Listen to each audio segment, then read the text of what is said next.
What's going on, everyone? Welcome back to another episode of the Primetime Sports Podcast, hosted by Joey Malari. So today I'm going to give a quick breakdown of some news and rumors across the NBA, and then I'll also talk about the U.S. Open, which begins today at the Los Angeles Country Club. I'll give you guys my predictions for that in just a few minutes at the end of the episode.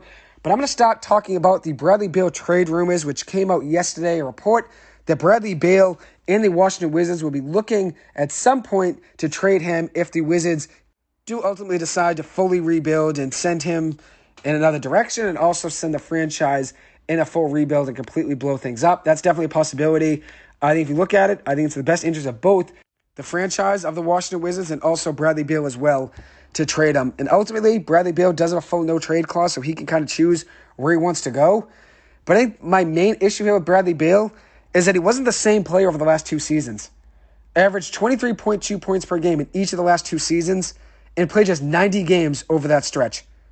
All in all, there's a possible 164 games he could have played in over the last two seasons, with both of those seasons being 82 games apiece, and he only played 90 of 164 games. So that's a worry for me. Just 90 games in the last two seasons.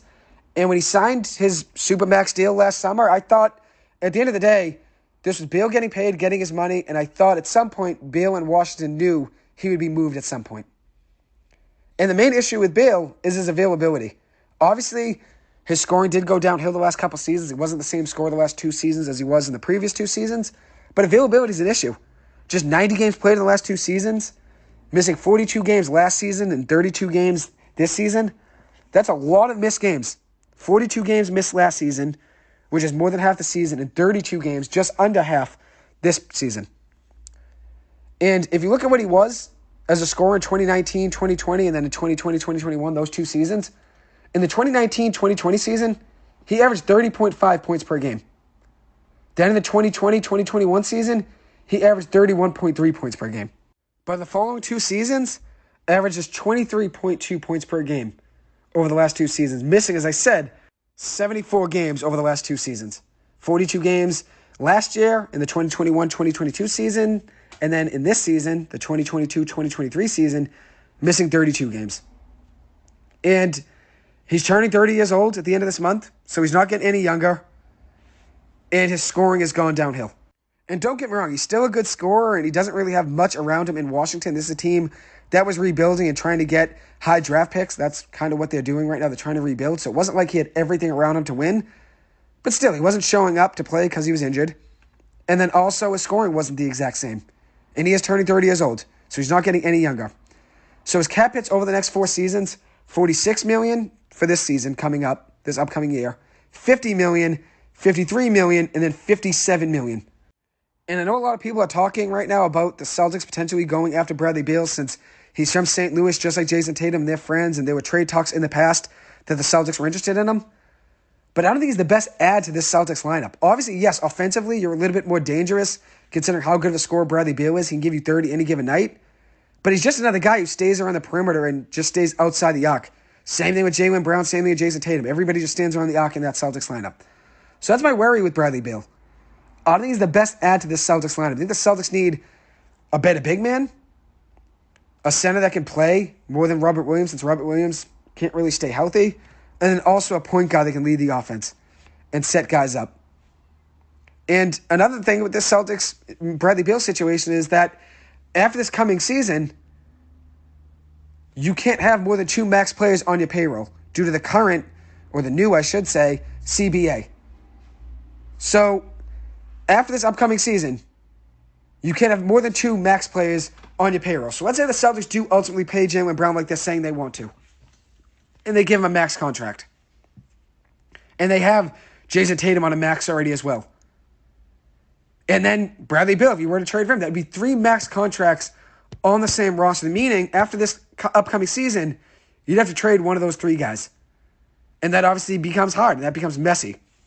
So not only do I not think it's the best fit on the Celtics, adding Bradley Beal, but also I don't know how it would merge with the payroll. And then obviously, as I said, Jaylen Brown, Jason Tatum, Bradley Beal, all three of those guys want to shoot, and all three of them want the ball. I don't know if that would be the best add to this Celtics lineup. I think it'd be more beneficial adding a big man for the Celtics rotation.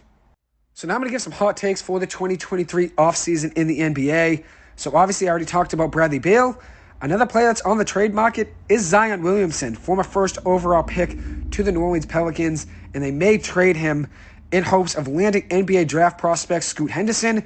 I think Scoot Henderson somehow falls to number 3. I think there's a good chance New Orleans trades up with the Portland Trail Blazers and lands Scoot Henderson by trading Zion Williamson to Portland. Portland, I think as of now, and this may be a hot take to some, I think they stay put with Damian Lillard and keep him in Portland. That's the hot take I have for this offseason. I think they stay put with Damian Lillard and keep him as a Trailblazer in hopes of moving that 3rd overall pick for a star. Maybe a guy like Zion Williamson.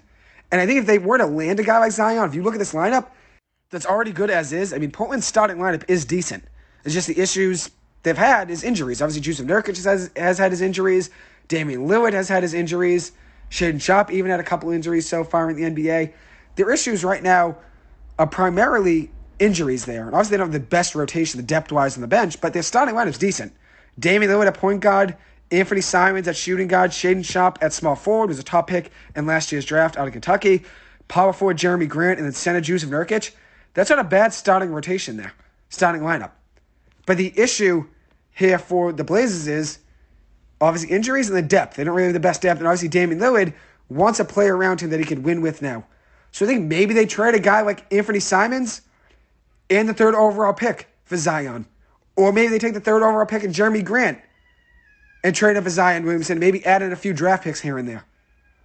I think there's a potential chance that Zion Williamson is a Portland Trailblazer. If ultimately, let's say, Scoot Henderson does fall to 3, which let's say he doesn't fall to 3, maybe there's a chance that New Orleans wants Brandon Miller out of Alabama. They do want a young star to build around, and maybe Zion Williamson isn't that guy for them, considering he's been hurt for a lot of his tenure with the New Orleans Pelicans. He's not a guy you can really trust that he can stay healthy. So there's a chance they trade, Portland that is, trades Jeremy Grant or Anthony Simons or Shaedon Sharpe even with the 1st overall pick that they had, the 3rd overall pick, their 1st-round pick in this year's draft for Zion Williamson, and maybe add in a few picks here and there. So another hot take I have is that the Knicks will add a big player via trade this offseason, whether it's Zion Williamson, which I think is a possibility, or Bradley Beal. And I think Zion Williamson to the Knicks would be interesting considering how much the Knicks organization and how much the Knicks fans wanted him coming out of the draft and coming out of college. Obviously didn't land him in the draft lottery. They ended up getting RJ Barrett with the 3rd overall pick. Zion goes first to the New Orleans Pelicans. But I don't think the Pels do it. I don't think the Pels will send Zion to the Knicks, even though I think it'd be interesting. And that's because the Knicks don't have a top pick in this year's draft. And that's ultimately what the New Orleans Pelicans would trade Zion for. They want a top pick in this year's draft. But maybe a package of Mitchell Robinson, Emmanuel Quickley, and any of their future draft picks of the New York Knicks could land a guy like Zion. And if you look at the Knicks draft picks over the next few years, they have no first-round picks in this year's draft, no draft picks in general, actually, in the 2023 draft. But next year, they have Washington's first-round pick in the 2024 draft, Detroit's pick in the 2024 draft, Dallas's first-round pick in the 2024 draft, and their own, the Knicks' own pick in the 2024 draft. So they have 4 first-round picks in next year's draft in 2024. Washington, Detroit, Dallas, and the Knicks' own pick. So including all 4 of those first-round picks in next year's draft, the Knicks also have all of their own first-round picks from 2024 to 2029. So they do have the draft capital there, and some of the role players, some young budding stars there, a guy like Emmanuel Quickley, to try to make a trade and land a big piece. That's why I think they could be in on Bradley Beal or Zion Williamson, to try to pair up with Julius Randle, to try to pair up with Jalen Brunson. They do have the ability to do that with those draft picks. So we'll see what happens with the Knicks, but I do think they go after a big star. And I didn't even mention Julius Randle being in trade talks, which there weren't really any reports of that, but there's definitely a chance they move on from a guy like Julius Randle as well, who has a $28 million cap hit this upcoming season, $30 the year after that, and then has a player option in the 2025-2026 season for $32 million. He's a free agent in 2026 offseason. So we'll see what happens. I do think there's a chance they could trade a guy like Julius Randle to try to land another star. But I think as of now, I think they keep Randle and keep Brunson together and then maybe try to add another star, whether it's trading RJ Barrett, Emmanuel Quickley, or Mitchell Robinson just to add another piece to their rotation. And this is a team that made a decent run this year in the postseason. They took out the Cleveland Cavaliers, a team that I thought was one of the best teams in the NBA. They took them out in the first round. So Knicks, they're not too far off, but I do think they go add another star in this offseason. Another hot take I have, I think Jaylen Brown requests a trade this offseason. I feel like he's unhappy in Boston. And obviously he's going to lose a lot of money in the process, considering he could get a Supermax deal from the Celtics this offseason. And that Supermax deal would be 5 years at $295 million. 5 years at $295 million. And overall in those 5 years, it'd make $50 million, $54 million, $58 million, $62 million, and $66 million. The last year of that deal would be the 2028-2029 season, where it makes $66 million. So overall, it would be 5 years at $290 million is what it would be roughly, what the Supermax would be for him. Making just about $66 million in his last season, which would be obviously a lot of money, but at the end of the day, that's what the NBA is trending towards. You give everybody a max deal. And your young talent, you give Supermax deals to. It's just what the NBA is trending towards. But they have a decision to make with Jaylen Brown. I think Jaylen Brown is upset with the Celtics, considering he's always in trade talks every single year. And this summer won't be anything different. This won't be anything different this summer. I'm sure he'll be in a fair share amount of trade talks this summer as well. Whether it was the Kevin Durant trade talks last offseason, Paul George, Kawhi Leonard 3 or 4 years ago, was in Jimmy Butler trade talks at one point as well, 2 or 3 years ago now. He's always in trade talks. And then also, you listen to Boston Sports Radio, a lot of people want Jaylen Brown out of Boston. And a lot of people I know want Jaylen Brown gone. But I think people are cutting the cord too quick on Jaylen Brown. Yes, he had a poor playoff series and had a very bad Game 7 performance against Miami.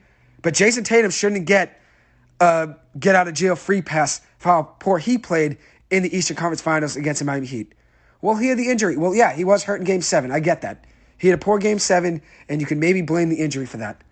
But you can't blame the injury that happened in Game 7 for how poor he played before that. He didn't play great in the playoffs really at all. I know he had a big Game 7 performance against Philly, but that series shouldn't go 7 games if Jason Tatum was playing up to the ability that most Boston sports fans see him at.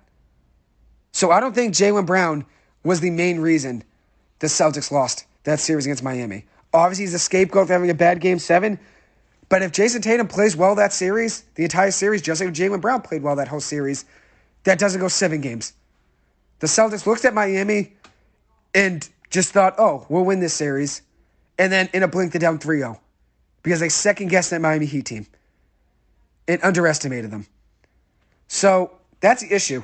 And I think ultimately, I think Jaylen Brown's unhappy in Boston. Even though he'd be throwing out a lot of money by choosing to be traded, I think that's ultimately a possibility.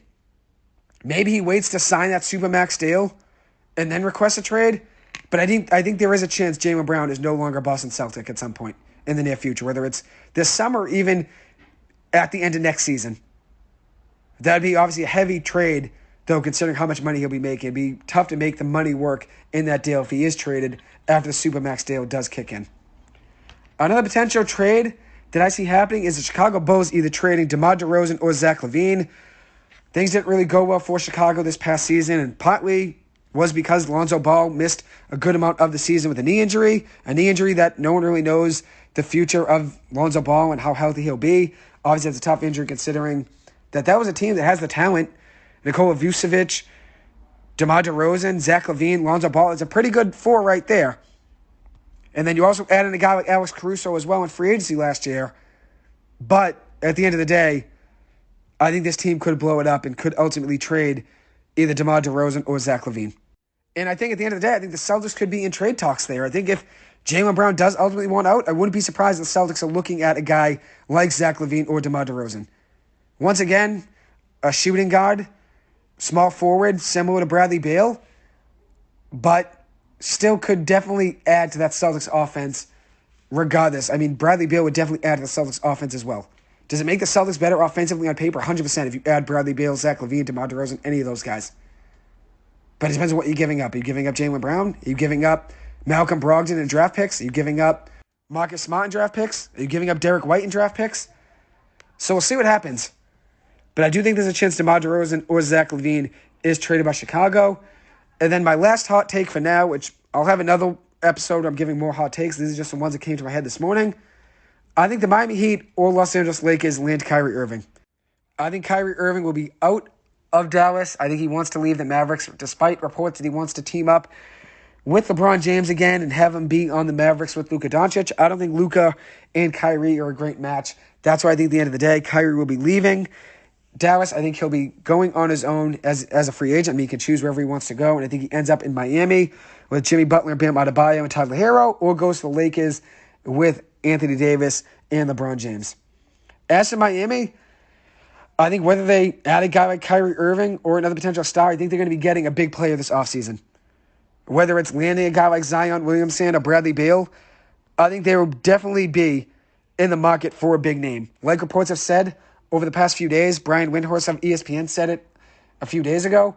He thinks Miami is in the market for a big player, and I agree with him. I think they'll be getting a big player this offseason. And they've been shopping Kyle Lowry. They offered Kyle Lowry and picks to the Washington Wizards for Bradley Beal.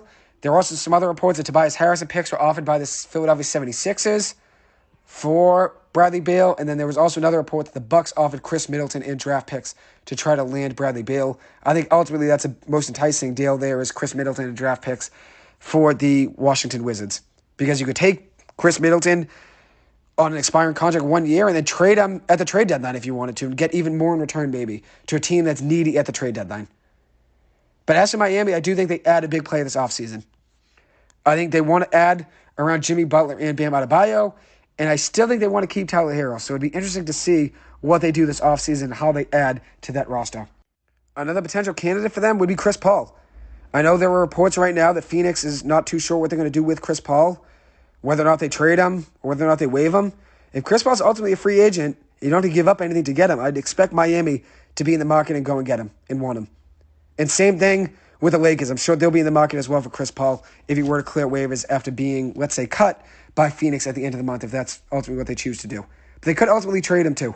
There is obviously that avenue as well for Phoenix. And they could bring him back. Wouldn't be surprised with that either. So the last thing I'm going to talk about is the U.S. Open, which begins today at the Los Angeles Country Club in L.A. It's the 123rd U.S. Open. Last year, the U.S. Open was at the Country Club in Brookline, Massachusetts, where Matt Fitzpatrick won and ultimately took home the title. As for this year, my predictions, which won't be too long, it'll be pretty quick. I like Rory McIlroy to finish top 5. I like Victor Hovland to come in second. And I like Max Homa to come in first. Homa is a 32-year-old golfer from Burbank, California, went to UCal, and now this is taking place, as I said, at the LA Country Club.